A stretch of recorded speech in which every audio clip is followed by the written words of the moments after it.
The Xbox Series S is the best value gaming console here in 2023, coming in at $300. It can do pretty much everything that its big brother, the Series X can, but with a less powerful GPU. I've been using this console for the past week, and I've got to say it surprised me in a lot of ways. Now, this isn't my first Series S console, this is actually my second one. In fact, the Series S is the first next-gen console I was able to get my hands on back in 2020. And it was the first console I was able to experience on launch day, which is something I always wanted to do as a kid. Those are memories that are going to stick with me for the rest of my life, and every time I look at this console, they always remind me of them. With its rectangular design, the Series S doesn't try to do too much. It keeps it simple and sleek. The grille on the top gives the console a unique look, and it sets it apart from the PS5 and Series X. Of course, with this being an all-digital console, there is no disc drive. This may be a huge con to some of you, especially those of you who own a lot of physical games. But for me, this isn't really an issue because I purchased most of my games digitally anyway. I do own some physical games, but the majority of them came bundled with my PS5 and Series X. There's ventilation on the right and left side of the console to help keep it cool. You can choose to place the console horizontally or vertically, which is great because you can be more flexible with where you want to place it. And this thing is so small, it can pretty much fit anywhere, and taking it on the go shouldn't be an issue as it can easily fit inside of a backpack.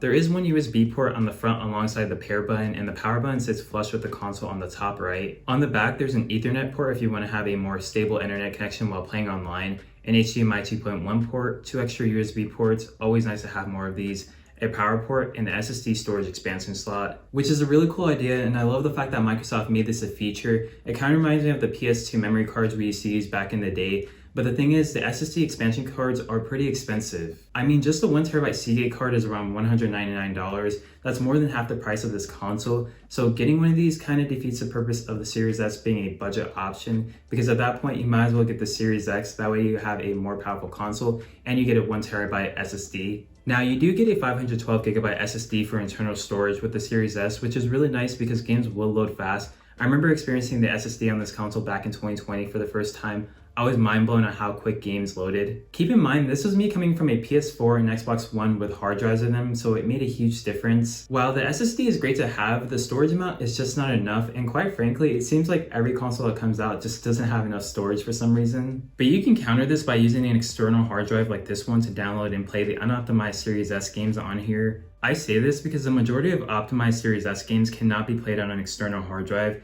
They can only be played on the internal SSD or through the SSD expansion cards that plug into the back. Now, there is like a small list of optimized Series S games that can be played on the external hard drive. One of them off the top of my head is Halo, the Master Chief Collection, but it's just like a small list. Majority of the Xbox Series S optimized games have to be played, like I said, on the internal SSD or on an external SSD expansion card that plugs into the back. And if you have some Series S optimized games that you aren't playing, you can move them onto the external hard drive and move them back once you feel like playing them, so it's nice to have that option. The Series S is marketed as a 1440p 60fps gaming console that can play games up to 120 FPS, and it is ray tracing capable, but don't expect a lot of games to be able to use this because it does take a lot of power to use. But it is impressive that a $300 console is capable of doing this. Most likely, games will target 1080p to get the best performance out of the console without sacrificing too much fidelity, and 1080p is still a good resolution, especially if you play on a monitor. At 1080p, games still look sharp. I have no issue playing games at 1080p. In fact, I prefer that developers prioritize performance and frames per second over resolution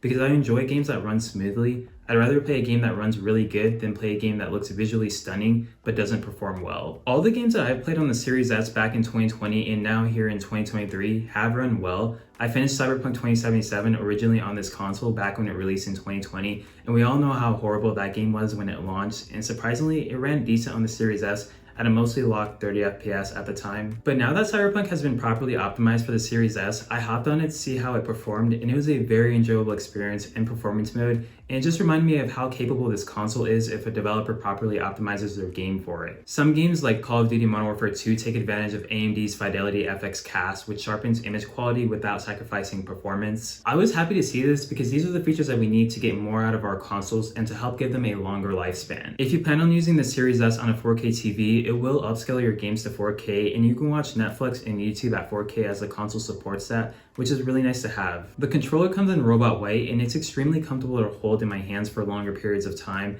If there's anything Xbox knows how to make, it's definitely a comfortable controller. It keeps the same similar shell design as the Xbox One controller, but adds some improvements to it. The D-pad is a hybrid style D-pad, and it feels very clicky and tactile when pressed. I really like this D-pad because it allows my thumb to comfortably rest on it and easily slide across it to press it. I really hope they keep this D-pad in future iterations of the Xbox controller. The share button allows for you to quickly capture and share your clips. This is something that was missing from the previous Xbox One controller. The thumbsticks feel great. I really love the rigid edges on them. They provide excellent grip. The bottom of the controller and triggers and bumpers have a dot-like pattern for grip, which is nice to have because good grip on a controller is important to me, especially when playing first-person shooters like COD or Halo. You can plug in your own headphones using the 3.5mm headphone jack, and it does come with a USB Type-C charging port, but unfortunately the controller comes with batteries, but you can buy a plug-and-play charging kit, so that way you don't have to keep on swapping out the AA batteries whenever they die. Now, of course, with this being a game console, we have to talk about the games. On the Series S, there's a wide variety of games like really fun first-party titles like Microsoft Flight Simulator, Halo Infinite, and Forza Horizon 5, and a massive amount of third-party titles to play. One really cool thing that Xbox decided to focus on, and this is something that they really didn't have to do, but I'm very grateful that they did, and that is backwards compatibility. The Series S can pretty much play all of the Xbox One titles, except for ones that require a Kinect, hundreds of Xbox 360 games, and some original Xbox games. Xbox even went the extra mile to make some of these backwards compatible games run even better here on the Series S and X, with features like FPS boost. Games that previously ran at 30 FPS, if they can be updated, can run at a higher frame rate like Fallout 4. Other features like Auto HDR and high resolution help improve these titles as well. So yeah, like hats off to Xbox for not only preserving games, but also improving them. I feel like they just don't get enough credit for this. Now, of course, I can't talk about games on the Series S without mentioning Game Pass. If you don't know what Game Pass is, it's a subscription service that gives you access to hundreds of games and pretty much every first-party Xbox title. There's two subscription models. There's regular Xbox Game Pass for $10 a month, which gives you access to over 100 games and some discounts on games.